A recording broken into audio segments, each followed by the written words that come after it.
Kami limpah dengan ucapan syukur Tuhan Yesus buat anugerah-Mu, buat kebaikan-Mu, buat kesetiaan-Mu dalam hidup setiap kami Tuhan. Terima kasih buat anugerah-Mu, terima kasih buat penyertaan-Mu dalam hidup setiap kami ya Bapa. Kami berkumpul pada siang hari ini Tuhan. Kami cari wajah-Mu Tuhan Yesus. Kami mau dengar kebenaran firman-Mu ya Bapa. Urapilah hamba Tuhan Yesus. Biar bukan dengan nikmat hamba sebagai manusia hamba berkata-kata. Tapi biar Roh-Mu yang kudus yang menyampaikan isi hatinya Tuhan. Biar hanya firman yang murni yang ditabur di tempat ini. Biar sungguh Tuhan Yesus setiap kata kalimat yang hamba ucapkan, apa yang diterima dimengerti oleh jemaat-Mu, tepat sama seperti apa yang Tuhan maksudkan untuk disampaikan. Kami mengundang hadirat Ruang Maha Kudus memenuhi tempat ini. Kami mengundang Roh-Mu yang kudus menguasai hati, jiwa, dan pikiran kami. Terpujilah nama-Mu kekal sampai selama-lamanya. Di dalam nama Tuhan Yesus, kerinduanku sisterhood. Sama-sama kita katakan, amin. Silakan duduk kembali.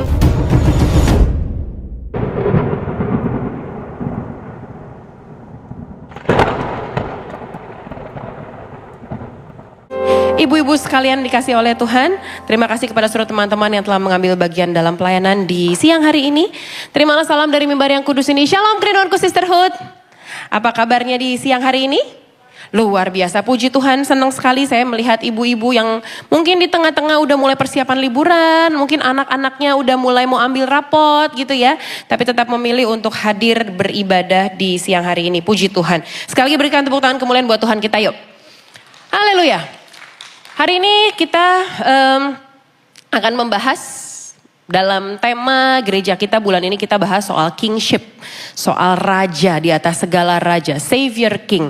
Dan maka dari itu di siang hari ini judul khotbah saya beri judul Ruled by Peace, atau dipimpin, diperintah, diatur pemerintahannya itu berdasarkan damai sejahtera, dipimpin oleh damai sejahtera. Tapi sebelumnya coba saya mau tanya dulu sama ibu-ibu yang hadir nih, gimana tidurnya semalam? Bisa tidur? Bisa, mantap. Gimana tidurnya semalam? Enak, nyenyak? Ada yang, iya dinyenyak-nyenyakin deh. Iya, kurang sih, tapi ya oke lah. Saya berdoa semoga khotbah hari ini bisa bikin ibu-ibu sekalian dan kita semua yang hadir bisa tidur nyenyak malam ini ya. Amin. Kita kalau Natal ada nyanyi satu lagu yang sering kita nyanyiin. Kalau bahasa Indonesianya kan malam kudus gitu kan. Tapi dalam bahasa Inggris ada lirik dalam lagu itu yang bilang, liriknya gini. Sleep in heavenly peace. Sleep in heavenly peace. Anak tidur tenang. Tapi gini, lirik lagu ini bilang anak tidur tenang. Anak tidur tenang, anak tidur tenang. Tapi ironisnya kalau kita melihat kembali ke sejarah, kejadian di malam itu, peristiwa di momen-momen hari-hari sebelum dan sesudah ketika kejadian itu, ketika anak itu dilahirkan, sebenarnya gak ada ketenangan. Coba saya mau tanya sama ibu sekalian, gimana caranya dibilang ketenangan? Tapi gini nih, awal dari kisah ini aja, ada seorang anak remaja, usia kurang lebih 14 sampai 6. Mungkin ibu sendiri ada yang punya anak remaja belasan tahun? Ada yang anaknya belasan tahun? Nggak ada, belum punya anak. Anaknya udah gede-gede, udah nggak ada kerjaan ya, makanya datang ibadah ya. Bayangin ibu-ibu kalau punya anak remaja usia 14-16 tahun, tiba-tiba dibilang, ma aku hamil. Ngamuk dong, ditanya dong, oh tunangannya Yusuf sama Yusuf? Enggak. Hah, makin kaget dong. Sama siapa? Sama Roh Kudus. Bayi dari Roh Kudus. Bayangin bagaimana terguncangnya Maria, bagaimana terguncangnya keluarganya, bagaimana situasi di lingkungannya Maria ketika didapati Maria katanya hamil, mengandung bayi dari Roh Kudus. Bagaimana Maria harus meyakinkan tunangannya Yusuf bahwa aku hamil, enggak, tapi aku enggak macem-macem kok, aku enggak aneh-aneh kok. Ini malaikat datang katanya aku akan mengandung bayi dari Roh Kudus, anak ini akan menjadi raja segala raja. Bagaimana dia meyakinkan itu setelah kejadian itu gini loh. Kita tahu dari perjanjian lama, kitab terakhir perjanjian lama, sampai kemudian masuk perjanjian baru. Saudara tahu nggak bahwa itu ada sekitar kurang lebih 400 tahun di mana tidak ada nubuatan. Nggak ada nabi, Allah tuh kayak diem, kayak silent. Nggak ngomong apa-apa. Selama 400 tahun, Kayak itu suasana gak ada nabi, gak ada nubuatan, gak ada apapun. Tiba-tiba malaikat datang kepada Maria dan mengatakan bahwa salam hai engkau yang dikaruniai Tuhan. Kau akan mengandung bayi dari Roh Kudus. Anakmu akan disebut anak Allah yang maha tinggi. Harta ada tahta Daud, bapa leluhurnya. Kerajaannya tidak akan berkesudahan. Bagaimana caranya Maria mencerna itu dan meyakinkan kepada orang-orang di sekitarnya bahwa malaikat datang sama dia. Bukan sampai di situ aja. Ketika dia sudah hamil besar, dia harus menghadapi sensus penduduk. Dia harus travel dari satu kota ke kota yang lainnya, kembali ke tempatnya Yusuf di Bethlehem. Dan kemudian menghadapi sensus dalam kondisi hamil besar dan berkendara pakai keledai. Memang kalau berkendara naik keledai itu gak ditulis di Alkitab. Adanya di drama anak-anak, di drama sekolah minggu. Tapi kenapa bisa muncul gambaran bahwa Maria mengendarai keledai adalah karena keledai pada masa itu menurut ahli sejarah, menurut tradisi adalah kendaraan buat orang-orang miskin, buat golongan ke bawah. Jadi mereka percaya bahwa Maria dan Yusuf pergi traveling mungkin naik keledai. Dan kemudian dia harus melahirkan, dia ditolak oleh banyak orang. Dan dia melahirkan di kandang domba, taruh bayinya di tempat makan binatang. Udah kayak begitu, nyawa bayinya masih diincar sama raja. Mau dibunuh, bayi yang baru dilahirkannya. Dari mana peace-nya? Dari mana heavenly peace-nya? Dari mana bisa bilang sleep in heavenly peace? Padahal keadaannya gak ada damai-damainya. Secara kasat mata nggak ada damai-damainya. There was no peace. Tapi di dalam palungan itu, ini yang sorga bilang. Lukas 2 ayat 14. Lukas 2 14. Kemuliaan bagi Allah di tempat yang maha tinggi dan damai sejahtera di bumi di antara manusia yang berkenan kepadanya. Gimana caranya? Di tengah keadaan yang nggak damai, tapi yang ada di dalam palungan adalah raja damai itu sendiri. Tahu dari mana dia raja damai? Yesaya 9 ayat yang ke-6. Sudah dinubuatkan oleh Nabi Yesaya ratusan tahun sebelumnya. Sebab seorang anak telah lahir untuk kita. Seorang putra telah diberikan. Dikatakan apa? Lambang pemerintahan. Bicara soal ada pemerintahan, ada kerajaan. Ada di atas bahunya. Dan namanya disebutkan orang penasehat ajaib. Allah yang perkasa. Bapa yang kekal. Raja damai. Raja damai. Anak yang dinubuatkan oleh Nabi Yesaya, anak yang dilahirkan oleh Maria, anak yang dikasih tahu kabar kelahirannya oleh para malaikat kepada kaum gembala, kepada orang Majus. Dikatakan raja damai. Raja bicara soal pemerintahan. Tapi dia memerintah bukan dengan kekerasan, bukan dengan power, bukan dengan nakut-nakutin, tapi dengan damai. Ketika Yesus bertahta, ketika Yesus memerintah dalam hidupmu, maka ada damai sejahtera. Amin. Kalau Yesus yang memerintah dalam hidupmu, kalau Yesus yang berdaulat, berkuasa, bertahta dalam hidupmu, maka pasti ada damai dalam hidup kita. Amin. When Jesus reigns, peace rules. Amin. Dan sekarang pertanyaannya, bagaimana this Prince of Peace, Raja Damai ini memerintah hidup kita dengan damai? Yang pertama, saudara siap diberkati? Amin. Yang pertama, He rules us with peace by His presence. Dia memerintah di dalam hidup kita, membawa damai lewat kehadirannya, lewat His presence. Gini loh, damai sejahtera itu bukan apa yang ada di luar kita, tapi apa yang ada di dalam kita. Damai sejahtera itu gak ditentukan sama keadaan. Keadaan boleh kacau, keadaan boleh berduka, keadaan boleh gak sesuai sama apa yang kita mau, yang kita kehendaki. Tapi damai sejahtera itu dari dalam, gak terpengaruh sama keadaan di luar. Orang kalau happy, hanya sekedar bahagia, ditentukan sama keadaan di luar. Lagi kumpul sama teman-teman, lagi menang arisan, happy, bahagia. Tapi belum tentu damai sejahtera.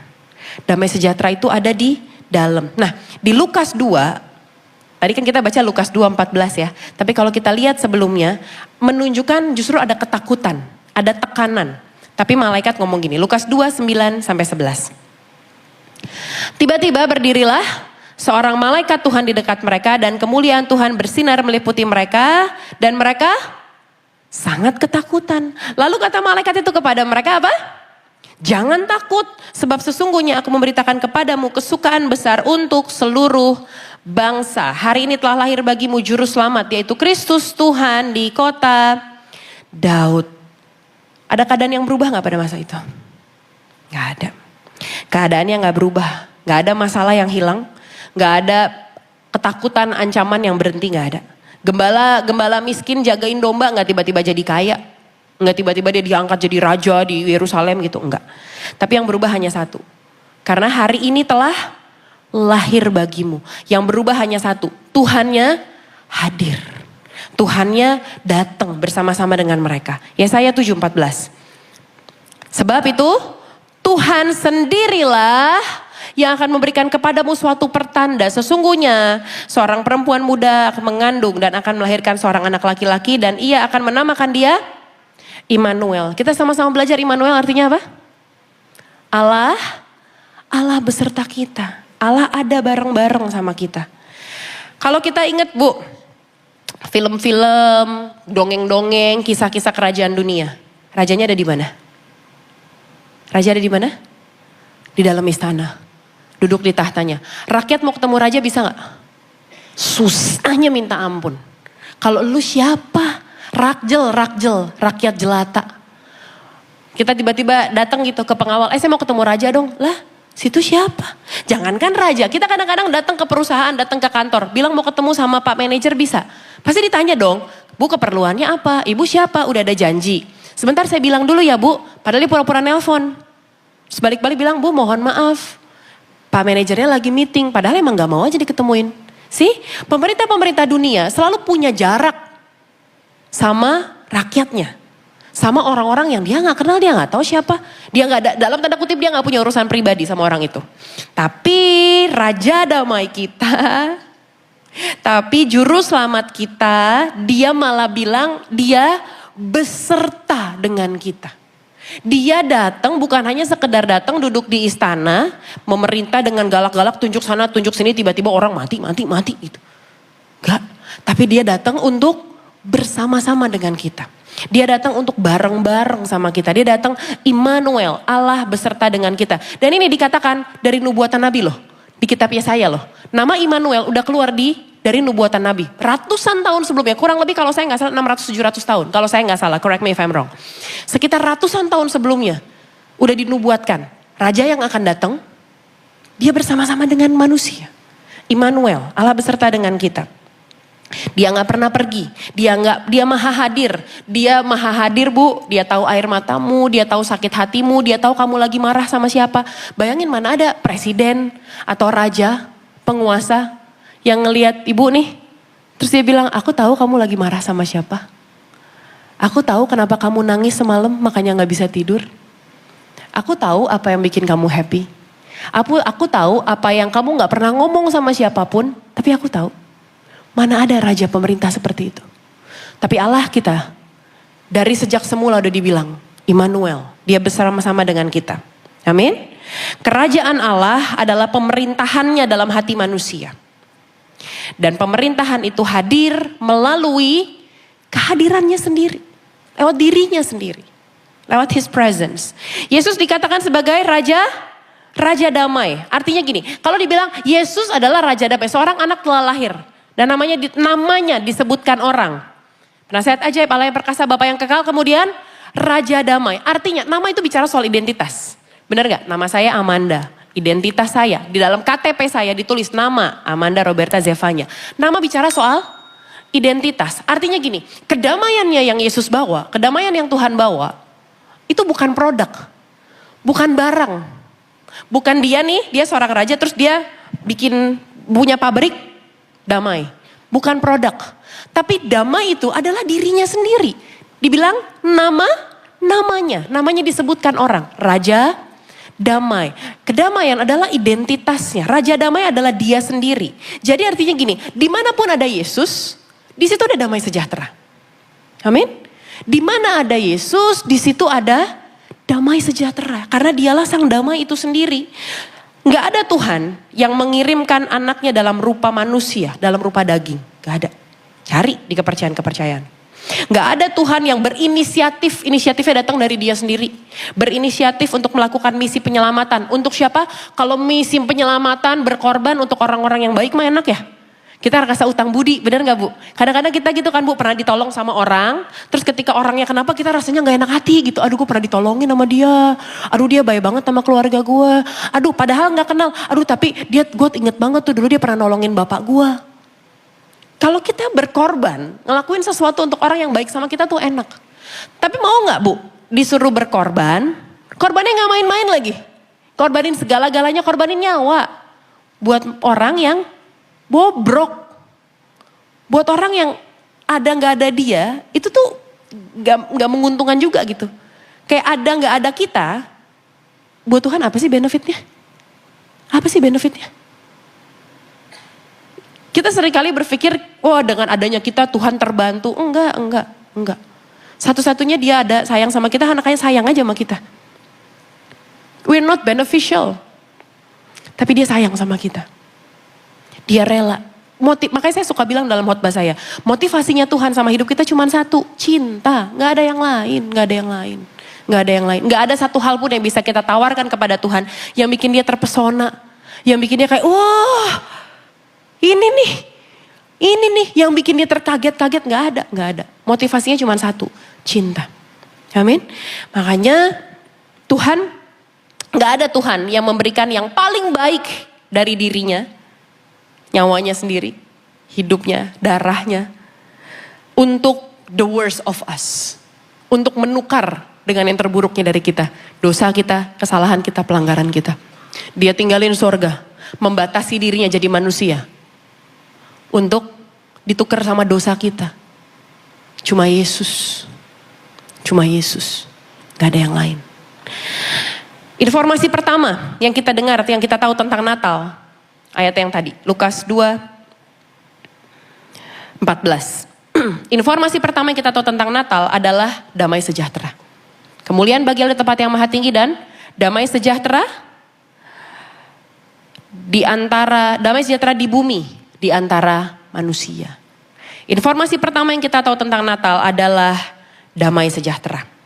Bukan damai sejahtera pada keadaan kita, tapi damai sejahtera dalam roh kita. Bukan keadaannya yang berubah, tapi di dalam kitanya yang berubah. Keadaan kita mungkin rasanya sebagai ibu-ibu nih Bu.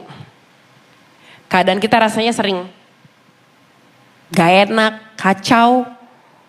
Karena kita tuh seringkali fokus sama apa yang kelihatan. Rumah berantakan kita marah-marah. Ada yang rumahnya berantakan gak marah-marah? Ada? Hebat. Saya aja marah-marah kalau rumah berantakan. Rumah berantakan marah-marah. Anak berantem, teriak-teriak, rebutan mainan. Kita berisik banget sih. Bisa diem gak? Mungkin punya teman, sahabat, relationship sama mertua, sama ipar, sama orang tua yang rusak, yang rapuh, yang ya udahlah, gue mah telan aja deh. Ya kan kayak gitu kan. Udahlah gak mau ribut, telan aja deh. Tapi kalau ngeliat mukanya sih, empet banget gue. Ya udahlah, telan aja lah. Tapi jangan dia nongol muka depan gue. Atau kayak kerjaan rumah yang gak habis-habis. Baru nyuci kemarin, udah numpuk lagi cucian. Kapan nyetrikanya nih? Atau masalah finansial, financial pressures. Atau ngadepin orang tua yang makin menua. Mungkin ada di antara saudara yang ngurus orang tua yang sakit. Saya tahu gak gampang. Ngurus orang tua yang sakit gak gampang. Atau mungkin ada di antara saudara yang ngerasa kayak, mungkin yang masih usia-usia produktif. Gini-gini aja nih hidup. Teman-teman udah pada punya rumah. Udah pada anak 2. Anaknya ini lagi pada sibuk itu tuh nyiapin anaknya mau Natalan di sekolah. Nah, kita masih jomblo-jomblo aja nih. Atau ngerasa sendirian, kesepian. Terus kita pikir, kita tergoda untuk berpikir, coba aja. Nggak kayak gini. Coba aja. Dulu nggak ngambil keputusan ini. Coba aja dulu nggak nikah sama dia noh. Kita pikir kalau kita ngambil keputusan yang berbeda, terus kemudian ada damai dalam hati kita. Kita berpikir kalau kita mengambil jalan hidup yang lain, terus damai sejahtera kita berubah. Padahal kenyataannya, Alkitab tuh nunjukin sebaliknya. Damai datang duluan. Keadaannya bisa nyusul, bisa enggak. Tapi yang paling penting adalah damai sejahteranya tetap. Damai sejahteranya tinggal tetap. Immanuel, Sang Raja Damai itu beserta dengan kita. Itu kabar baiknya. Itu yang paling penting. Peace doesn't come when life becomes calm. Peace comes when the king becomes close. Damai sejahtera tidak datang ketika hidup jadi lagi baik-baik aja. Lagi tenang-tenang aja. Tapi damai sejahtera datang ketika sang raja damai ada bersama dengan kita. Amin. Yang kedua, he rules us with peace by purpose. Dia memimpin kita, memerintah dalam hidup kita dengan kedamaian melalui tujuan. Ada maksud, ada tujuan, ada makna. Yesaya 7:14 kita baca sekali lagi yuk. 3, 2, 1 yuk. Sebab itu Tuhan sendirilah yang akan memberikan kepadamu suatu pertanda. Sesungguhnya dan akan melahirkan seorang anak laki-laki dan ia akan menamakan dia Immanuel. 700 tahun sebelumnya sudah dikatakan, sudah diberikan tanda. Ada perempuan muda. Oke? Ada seorang perempuan muda, dia mengandung, dia melahirkan anak laki-laki dan dikasih nama Immanuel. Dari Nabi Yesaya sudah dinubuatkan. Kepada Yusuf juga dikatakan, haruslah engkau menamai dia Yesus. Udah dinubuatkan. 700 tahun Bu, bayangin 700 tahun. 700, berarti ini kalau kita sekarang kurang lebih tahun 1300-an. Saya gak tahu zaman apa tuh, kerajaan Majapahit kali, saya gak tahu deh. Dari zaman itu udah dinubuatkan. 700 tahun sebelumnya. Di perjanjian lama, saudara tahu, di perjanjian lama ada 300 nubuatan tentang Yesus. Di perjanjian lama. Tentang bagaimana dia lahir, bagaimana dia hidup, bagaimana dia dijual, bagaimana dia mati, dan bagaimana dia akan bangkit. Sudah dinubuatkan, 300. Dan hari ini, Lukas 2 ayat 11 bilang begini, hari ini telah lahir bagimu juru selamat, yaitu Kristus Tuhan di kota Daud. Dia bukan hanya yang menyelamatkan kita ke sorga, tapi dia juga Tuhan. Minggu kemarin saya bilang, kadang-kadang kita mau ambil Yesus enaknya aja. Sebagai, ya inilah buat ngilangin rasa bersalah aja lah. Gue ngerasa bersalah nih abis marah-marah sama suami, tadi abis berantem, abis ngelawan suami nih. Terus ya udah, find Jesus. Salah nggak? Nggak salah. Tapi gini loh, Yesus sebagai juru selamat, Yesus sebagai penyembuh, Yesus sebagai yang memberkati, itu adalah selama kita ada di dunia. Nanti kita dipanggil Tuhan, kita nggak butuh lagi kesembuhan. Orang di sorga nggak ada penyakit kok. Terus ya di sorga nanti siapa yang mau diselamatkan? Misi penyelamatan Yesus adalah ketika dia ada di bumi ini. Dan it is finished. Dia udah naik ke atas kayu salib, dia udah mengalahkan maut, dia sudah naik ke bangkit dan naik ke sorga. Misi penyelamatan udah selesai. Kita hidup dalam keselamatan yang sudah dia kerjakan. Amin. Yesus itu yang dari dulu, dari kekekalan, sekarang dan sampai kekekalan, dia itu raja. Raja di atas segala raja, Tuhan di atas segala Tuhan. Dia bukan hanya Tuhan yang dia bukan hanya menyelamatkan kita, tapi dia juga Tuhan.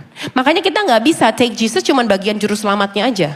It's not an option. Kita nggak bisa memilih Yesus. Oh Yesus itu dikenal sebagai juru selamat, sebagai penyembuh, sebagai memberkati, sebagai apalagi lah you name it. Terus kita mau ambil Yesus itunya doang, Bapa, sahabat. Terus kita oh iya dia Bapakku, tapi dia bukan rajaku. Dia sahabatku, tapi dia bukan Tuhanku. Kita kan kalau sama teman bisa ngomong gitu ya, gue mau curhat dong, tempat curhat, terus begitu teman kita ngasih tahu, lu mendingan gini, lu jangan ngatur-ngatur hidup gue deh. Bisa kita kayak gitu kan, lo tuh gak ngalamin apa yang gue alamin, lo gak ngerasain apa yang gue rasain, lo enak ngomong gampang. Cuman ngambil sebagai sahabat, tempat kita doa, curhat, nangis-nangis sama Tuhan, tapi ketika Tuhan mengatakan apa yang harus kita perbuat lewat firman ya, kita bilang no stop. Aku gak bisa, aku gak mau. Kita gak bisa milih, kita mau Yesusnya yang mana, gak bisa. Ayat ini bilang gini, telah lahir bagimu juru selamat, betul dia menyelamatkan, yaitu siapa?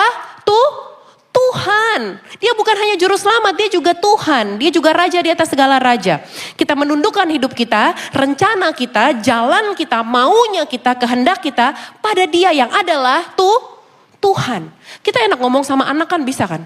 Tuhan bilang harus berdoa dulu. Tuhan bilang jangan berantem. Tuhan bilang jangan marah-marah. Enak ngomong sama anak. Tapi ke kitanya sendiri. Hello. Kita kalau ngomong sama anak kan, kalau anak gak mau sharing. Gak boleh gitu deh, adik kan diberkati Tuhan. Nanti Tuhan gak suka loh. Tuhan ngajarin kita berbagi. Tapi giliran kita yang diminta untuk berbagi. Giliran kita yang diminta untuk bermurah hati. Gak mau kita. Ngelawan kita, membangkang kita. Dan ini pesan Natal yang sering diabaikan. God has plans that cannot be stopped. Bukan hanya Dia yang punya rencana tentang kelahiran Yesus yang sudah dinubuatkan, tapi juga rencananya bagi kita pribadi. Amin. Tadi saya katakan, sudah dinubuatkan 700 sebelumnya. 700 tahun sebelumnya akan lahir. Walaupun lewatin berbagai tantangan, tadi yang kita bahas di awal. Tapi pada kenyataannya Yesus tetap lahir. Walaupun diancam, dibunuh, dikejar-kejar nyawanya oleh Herodes. Dia tetap ada. Dia tetap lahir. Tuhan menyelamatkan. Kalau misi itu digenapi, ini kabar baiknya buat kita semua. Semua yang telah dijanjikan Tuhan atas hidupmu pasti akan terjadi. Pasti akan digenapi. Amin. You were created on a purpose and He created you for a purpose.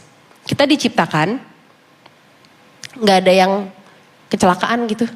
Gak ada yang di luar rencananya Tuhan, gak ada. Sekalipun mungkin di antara kita ada yang lahirnya tidak seturut dengan firman Tuhan. Yang ya tidak dalam pernikahan yang kudus. Mungkin.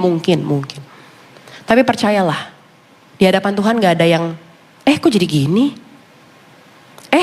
Ya gak ngeliat. Ya terlanjur, ya udahlah. Gak ada. Kita semua diciptakan melalui sebuah tujuan dan untuk sebuah tujuan. Yesaya 46, 9, 10.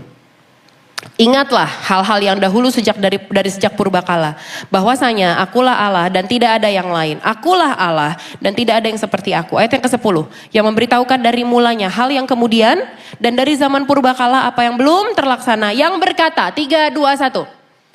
Keputusanku akan sampai dan segala kehendakku akan kulaksanakan. Semua yang dalam kehendaknya Tuhan, dalam rancangannya Tuhan, gak akan mungkin gagal. Pasti terjadi, pasti digenapi. Amin. Tampilin gambarnya deh, boleh. Satu lagi, klik. Nah, ini namanya ada seorang matematikawan, ada seorang ilmuwan lah gitu. Dia meneliti Bible cross reference. Jadi cross reference tuh gini, kalau saudara baca pakai Alkitab buku, kadang-kadang suka ada tandanya tuh. Terus di bawah, oh ada yang kejadian ini nih ternyata ada diceritain lagi di kitab Roma misalnya. Oh, waktu kejadian ini ternyata ada lagi diceritain di sini. Kayak misalnya kalau paling gampang dari kitab Injil deh. Di kitab Injil ada satu kejadian, oh ternyata ditulis di mana. Tahu ya? Nah, orang ini meneliti seluruh Alkitab. Orang ini meneliti seluruh Alkitab. Dan ternyata namanya itu cross reference. Jadi referensi dari sini ternyata ditemukan di sini. Ternyata nyambung gitu ya. Di Alkitab ada 63.779 cross reference. Bayangin gini. Alkitab, berapa kitab dalam Alkitab? 66. 39 perjanjian lama, 27 perjanjian baru. Ada 66 kitab. Yang menulis seluruh Alkitab, menulis 66 kitab ini ada 40 penulis yang menulis Alkitab. 40 penulis dalam rentang waktu 1.500 tahun. Dari kejadian sampai wahyu tuh, dari sejarah kapan ditulisnya, rentang waktu 1.500 tahun. Ditulisnya di 3 benua. Tapi hanya memiliki satu author. Pengarangnya cuma satu. Namanya Roh Kudus. The Holy Spirit. Makanya no wonder itu 63.000 sekian bisa berkaitan semua. Gak ada yang miss lagi. Gak ada yang iya salah, bukan yang itu deh, salah. Enggak. Semuanya berkaitan, semuanya digenapi, semuanya iya dan amin. Semuanya tidak terbantahkan. Ditulis oleh satu. Makanya no wonder Yesus dikatakan Alfa dan Omega. Dia tahu yang awal, dia tahu yang akhir. Makanya dia bisa susun ini semua. Dari sejak momen tertua di alam semesta ini sampai momen yang belum datang, yang belum bisa kita lihat, yang gak ada ujungnya, dia sudah tahu semuanya. Dia pegang kendali atas semuanya. Dan kabar baiknya, Tuhan juga punya cross reference dalam hidupmu loh. Apa maksudnya Tuhan punya cross reference? Gini loh, saudara ngeh gak? Mungkin saudara ada yang baru yang menyadari belakangan ini. Oh ternyata pantesan ya. Itu orang ngomong begini. Oh pantesan ya dia Tuhan izinkan masuk dalam hidup saya. Oh pantesan ya Tuhan izinkan untuk momen keadaan sakit penyakit, disakitin orang, dilukain orang. Tapi ada momen bahagia juga Tuhan izinkan terjadi. Karena dia tuh lagi ngerajut hidupmu gitu loh. Dia tuh lagi nyusun satu demi satu. Kayak begini cross reference. Gak ada satu hal pun yang kebetulan dalam hidupmu. Gak ada satu hal pun yang Iya saya tahu mungkin ada hal-hal yang kayak coba gak usah kenal ya sama itu orang. Kalau enggak kerugiannya enggak sampai gini. Mungkin ada di antara saudara yang masih menanggung kerugian sampai detik ini. Masih menanggung air mata sampai detik ini. Karena orang lain memperlakukan kamu enggak baik, memperlakukan kamu enggak adil, menyakiti hatimu. Mungkin ada yang menaruh kepercayaan bisnis sama orang, tiba-tiba uangmu dibawa lari dan kau masih dengan susah payah harus ngembaliin utang-utang. Mungkin ada yang masih terluka, mungkin masih ada yang sakit hati sama mantan enggak? Muka-mukanya sudah, janganlah bu, udah puluhan tahun yang lalu itu mah bu. Tapi gak ada satu hal pun yang kebetulan. Dan seharusnya dengan mengetahui bahwa Tuhan pegang kendali penuh atas hidupmu, seharusnya bisa bikin kita tidur dengan tenang sih. Mau kita tidur, kadang kan kita tuh gak bisa tidur kenapa sih? Karena kita takut kan kalau lagi tidur, jangan-jangan terjadi ini dan itu.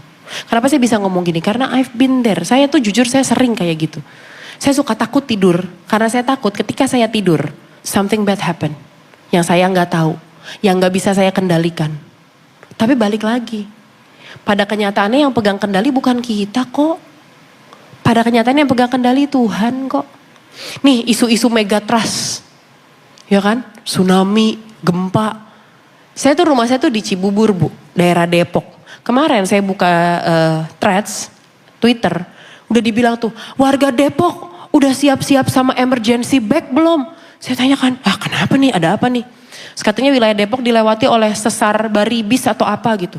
Megatrust akan terjadi. Jujur sebagai manusia yang kontrol freak, saya panik loh. Saya pengen nanya sama Pastor Gideon, kita perlu siapin tas gak sih? Tahu jawaban Pastor Gideon apa? Ngelirik doang. Ngelirik doang bu. Apa lagi sih? Ini katanya gini. Berapa bulan yang lalu juga ada isu megatrust. Bukan berarti nggak mungkin kejadian. Saya tidak menyingkirkan ilmu pengetahuan. Ilmu pengetahuan juga dari Tuhan kok. Untuk kita waspada dan lain-lain. Tapi gini loh, rasa aman kita taruh di mana? Apakah hanya karena baca satu berita, megatrust lu, gempa lu, terus kita panik. Kita nggak bisa tidur. Kalau nanti tidur tiba-tiba gempa gimana ya? Buat apa? Pada kenyataannya dia pegang kendali atas hidup kita.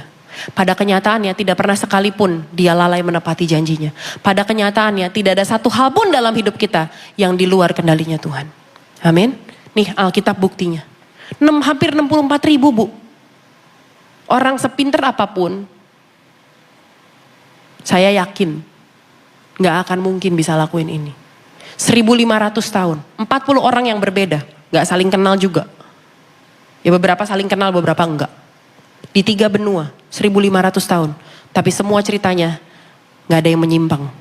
Inline semua. Semuanya nyatu jadi satu. Amin. Mungkin ada yang lagi galau nih sama hidupnya. Udah umur 20 masih gini-gini aja. Udah umur 25, udah umur 30, udah umur 40. Yang lain udah begini. Tapi ada beberapa contoh nih, tokoh-tokoh dunia. Mungkin saudara pernah dengar. Colonel Sanders, tahu KFC? Dengan 11 bumbu rahasianya. Colonel Sanders bikin KFC itu di umur 62. Bukan dari muda. Mudanya dia tentara. Kesuksesannya apakah dia ketika dia jadi tentara? No. Kesuksesannya seluruh dunia. Bukan dari perang, bukan dari meriam, tapi dari ayam. Dia terkenalnya bukan karena menang Badge of Honor. Perang melawan Rusia, perang dunia keberapa. Enggak, terkenalnya berkatnya dari mana? Ayam. Baru bikin KFC umur 62. Sukses di usia 65. Henry Ford, foundernya Ford Motor Company. Dia sukses di usia 45 tahun. Adolf Dassler, ini yang foundernya Adidas. Dia baru mulai, sepatu Adidas baru mulai laku terjual ketika dia berusia 49 tahun. Daud diurapi umur berapa? 16-17 tahun ya, ketika Samuel datang, dia lagi menggembalakan kambing dan domba. 16-17 tahun. Tapi dia baru jadi raja ketika umur 30. Ada masa penantian kurang lebih 13-14 tahun untuk Daud. Kadang kita gini ya, katanya janji Tuhan diberkatin. kok masih gini-gini aja? Katanya janji Tuhan begini. Kok gini? Daud diurapin umur 16-17. Ada masa 13 tahun.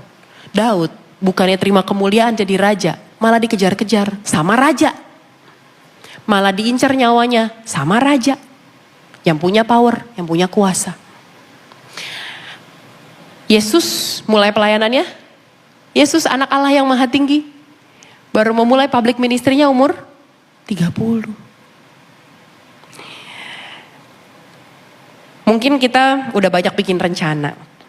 Mungkin udah banyak bikin resolusi. Tapi gini loh, Tuhan gak pernah kasih kita rencana. Dia yang punya rencana atas hidup kita. Tapi Tuhan tuh suka gak ngasih tahu rencananya apa.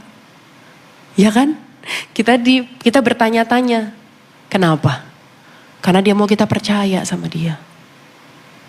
Dia mau kita percaya. Yusuf gak dikasih tahu tuh bakal lewatin, dikhianatin sama kakak-kakaknya, dijual dulu jadi budak, difitnah dulu di rumah Potifar, masuk penjara bertahun-tahun, dilupain sama teman-teman di penjaranya. Dari awal kan Tuhan bisa bilang sama Yusuf, Yusuf, nanti bakal gak enak sih, tapi tenang. Kamu tuh bakal jadi orang nomor 2-nya Firaun. Masa sih Tuhan? Iya udah percaya deh. Ketika itu kan kita enak ya, tahu gitu. Setidaknya ketika kita capai kita tahu. Oh bakal jadi orang nomor 2 Firaun nih. Ini enggak tuh. Daud gak dikasih tahu. Nantinya dia bakal gak dianggap sama papanya. Menghadapi Goliat dulu, dikejar-kejar Saul dulu. Daniel gak dikasih tahu. Dia harus ngelewatin gua singa. Tuhan gak ngasih rencananya sama kita. Kenapa? Gini loh Bu. Karena kalau dikasih tahu, kita gak bakal bisa tenang. Aduh, besok ngadepin gua singa. Aduh, besok bakalan dijual. Aduh, besok bakalan difitnah. Makanya dia mau kita percaya. Sekalipun lewatin lembah kelam, sekalipun lewatin badai, dia mau kita percaya. Supaya kita bisa tidur tenang. Kenapa kita naik pesawat bisa tidur? Padahal kita gak kenal sama pilotnya. Kita gak tahu pilotnya waktu sekolah beneran apa bolos, apa titip absen. Kenapa kita bisa percaya sama instrumen-instrumen pesawat? Masuk pesawat, tenang, foto-foto lagi. Foto jendela sama awan, sama sayap. Habis itu tidur. Kenapa kita bisa tidur tenang? Ketika badan kita dibawa sama orang yang kita gak kenal. Sementara ketika hidup kita ditopang, digendong sama pribadi yang gak pernah gagal. Kita cuma bisa menatap langit-langit. Kenapa kau biarkan ini Tuhan? Padahal dia pegang kendali. Padahal dia punya rencana dan rencananya gak pernah gagal. Amin. Yang ketiga, yang terakhir. He rules us with peace by transformation. Yesus memerintah hidup kita dengan damai melalui transformasi. Melalui perubahan. Yesus memerintah hidup kita agar kita menjadi utuh Bu. Kalau kita ketemu orang Kristen, kalau ketemu biasanya ngomongnya apa? Shalom. Shalom. Kita pikir shalom artinya kayak salam ya. Salam, halo, salam, shalom, shalom. Saya akan sedikit ajarin ibu-ibu sekalian tentang makna shalom. Kata shalom, bukan kita taunya shalom hanya artinya sebatas damai. Oh ada shalom. Ada damai. Tapi punya makna yang lebih dalam. Dalam Keluaran 21-22. Kalau ibu-ibu baca di Alkitab. Keluaran 21-22. Ini tuh bahas gini loh. Bahas mengenai kalau misalnya kamu mengakibatkan kerugian sama orang lain. Apa yang harus kamu lakukan. Kalau ternakmu membunuh ternak milik orang lain, apa yang harus kamu lakukan? Bagaimana menghargai budak? Bagaimana memberi upah pada budak? Bagaimana membebaskan budak? Kalau kamu datang ke negeri ini bawa budak laki-laki atau perempuan, bagaimana bla bla bla segala macam. Jadi Keluaran 21-22 ini membahas mengenai mengambil hak orang lain, kalau ada kecelakaan siapa yang bertanggung jawab dan lain-lain. Dan dalam 2 pasal ini, Keluaran 21-22 disebutkan kata shalom sebanyak 14 kali. Shalom atau shalom bentuk lainnya. Disebutkan sebanyak 14 kali. Jadi dan diterjemahkan sebagai gini. Make it good. Buat jadi baik. Buat jadi adem. Buat jadi berbaikan kembali. Shall surely pay. Bayar kerugiannya. artinya make full restitution. Ganti rugi. Bayar ganti rugi. To restore, mengembalikan. Jadi dalam bahasa Ibrani, arti kata shalom itu untuk merestorasi, untuk mengembalikan apa yang terhilang, apa yang pernah diambil, apa yang pernah rusak dikembalikan, supaya hubungannya jadi berbaikan kembali. Jadi kayak ganti rugi gitu loh, supaya kita baikan lagi ya kita ya. Itu makna lebih dalam dari kata shalom. Nah, jadi bukan hanya sekedar practical restoration gitu. Yang barang hilang, ada kotak tisu hilang, yaudah gue ganti kotak tisu. No, tapi lebih dari itu adalah nih kita ganti, tapi udah ya kita berbaikan ya. Hatinya tuh udah gak ada dendam, udah gak ada kayak pernah hilang tuh, dia tuh gara-garanya tuh. Ya diganti sih barangnya sama, tapi emang tuh gak benar tuh orang tuh, kurang ajar tuh. It's not shalom. Shalom adalah kayak benar-benar restore full, 100% whole. Dikembalikan full 100%. Nah, Yesus dikatakan tadi dinubuatkan tuh, dikatakan Prince of Peace, Raja Damai, pakai atribut shalom. Sar shalom. Sar tuh artinya pangeran, raja. Shalom. Raja Damai, Sar Shalom. Artinya gini, pemerintahannya Yesus dalam hidup kita. Raja bicara soal pemerintahan. Pemerintahannya Yesus dalam hidup kita menghasilkan keutuhan. Menghasilkan kepenuhan, menghasilkan pemulihan. Ketika kita mengizinkan Tuhan jadi raja atas hidup kita. Engkaulah Tuhan raja, engkau yang memerintah hidupku. Tuhan pulihin. Apa yang dulu terhilang, apa yang pernah dicuri oleh iblis, kerugian-kerugian yang pernah diakibatkan oleh mungkin kesalahan-kesalahan kita sendiri sebenarnya. Keputusan-keputusan bodoh yang kita ambil di masa muda kita sebenarnya. Tapi ketika kita mengizinkan Tuhan menjadi pemerintah, menjadi raja dalam hidup kita, memerintah hidup kita dengan damai sejahtera, dia pulihin semuanya. Dia bukan hanya balut, tapi dia pulihin total. Amin. Dia Prince of Peace. Dia mau memulihkan bagian dari dirimu yang rusak. Mazmur 147 ayat yang ketiga. Ia menyembuhkan orang-orang yang patah hati dan membalut luka-luka mereka. Luka masa lalu, rasa malu, rasa bersalah, pola pikir yang salah, nilai-nilai yang salah yang kita pegang dulu, dia mau restore semuanya, dia mau pulihin semuanya. Amin. Gak ada damai yang tumbuh dari kepalsuan. Yesus membuat kita berani membuka apa yang kita sembunyikan. Makanya di hadapan Tuhan tuh apa adanya aja, Bu. Kalau sakit bilang sakit. Kita kan gak bisa ke dokter. Dok, saya sakit nih. Di mana Bu yang sakit? Coba tebak. Tuh dokter, saya sekolah Bu. Tapi saya bukan dukun Bu. Kan gitu. Sakitnya gimana Bu? Ya gitu deh. Terus dokter kasih obat salah terus kita marah-marah habis itu kan. Dok obatnya gak manjur nih dok, saya masih sakit dok lah ibu. Terus saya tanya sakitnya di mana, ibu bilang coba tebak. Ya saya tebak-tebakan. Kita sakit tenggorokan dikasih obat sakit perut. Gak nyambung kan Bu. Kita ke dokter aja kita bilang. Bahkan kadang-kadang kita oversharing sama dokter kan. Aduh dok sakitnya udah 5 hari dok. Waktu hari pagi-pagi jam 7 sakit gini Bu. Gini dok saya sakit perut nih dok. Terus jam 7 lewat 5 sakitnya berkurang tapi dikit banget gitu dok. Tapi masih sakit dok. Kata dokter udah Bu kebanyakan informasinya. Kita sama dokter kita bisa cerita. Kita bisa kasih tahu lukanya di mana, sakitnya di mana, apa yang gak nyaman. Terus di hadapan Tuhan kita pura-pura kuat. Di hadapan Tuhan kita pura-pura enggak kenapa-napa kok Tuhan. Terus kita gak mau ngomong, kita gak mau datang sama dia. Giliran nangis, carinya ke tempat yang salah. Giliran bingung butuh pertolongan, mintanya ke tempat yang salah. Padahal dia Raja Damai. Dia mau memerintah hidupmu. Memberikan kedamaian yang memulihkan, menyembuhkan, total, sempurna. Ayat saya terakhir, teman-teman pemusik boleh maju ke depan yuk. Ayat saya yang terakhir, Yesaya 42 ayat yang ketiga. Buluh yang patah terkulai, tidak akan diputuskannya. Sumbu yang pudar nyalanya, tidak akan dipadamkannya. Tetapi dengan setia, ia akan menyatakan hukum. Tuhan Yesus gak menolak titik terlemah kita kok. Dia memerintah dengan kelemah lembutan. Dia gak pernah nyerah sama hidup kita. Nih ayat ini bilang. Bulu yang patah gak akan diputuskan. Sumbu yang pudar nyalanya gak dipadamkan. Dia tuh have faith gitu. Ayo, ayo, ayo, ayo. Aku ada di sini. Asal kamu pegang tanganku, ayo kita jalan lagi. Ayo kita melangkah lagi. Ayo aku sanggup memulihkan kamu, ayo. Sekalipun kita datang dengan kayak cakwe sore gitu. Udah lemes, udah alot. Tapi selama kita tetap pegang tangan Tuhan, kita gak nyerah. Kita tetap merendahkan diri kita, membiarkan dia memerintah dalam hidup kita. Dia perjuangin hidup kita. Dia perjuangin masa depan kita. Gak ada yang terlalu gelap buat Tuhan, Bu. Gak ada yang terlalu jelek buat Tuhan. Gak ada yang terlalu hancur buat Tuhan. Dia raja. Bicara soal kekuasaan.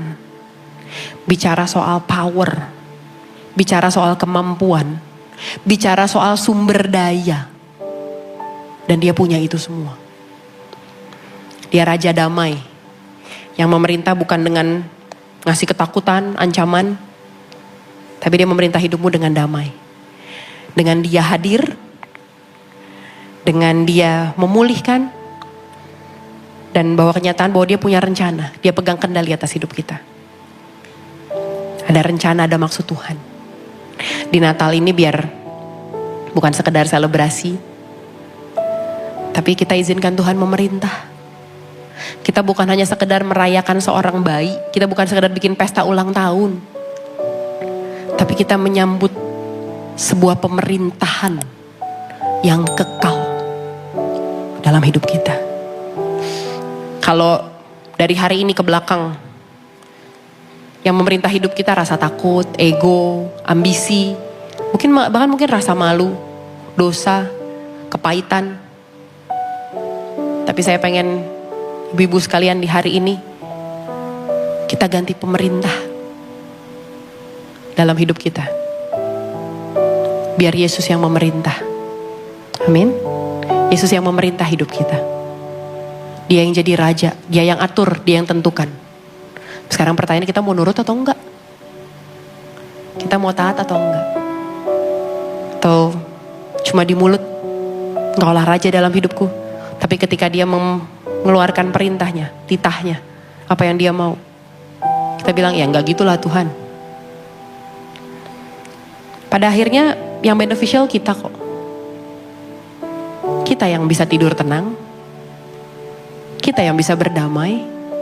Kita yang bisa ngelihat orang yang kita gak suka tanpa ada perasaan jantung deg-degan, asam lambung naik, sakit kepala. Yang rugi siapa? Kita. Yang sakit kepala siapa? Kita. Yang nambahin penyakit siapa? Kita.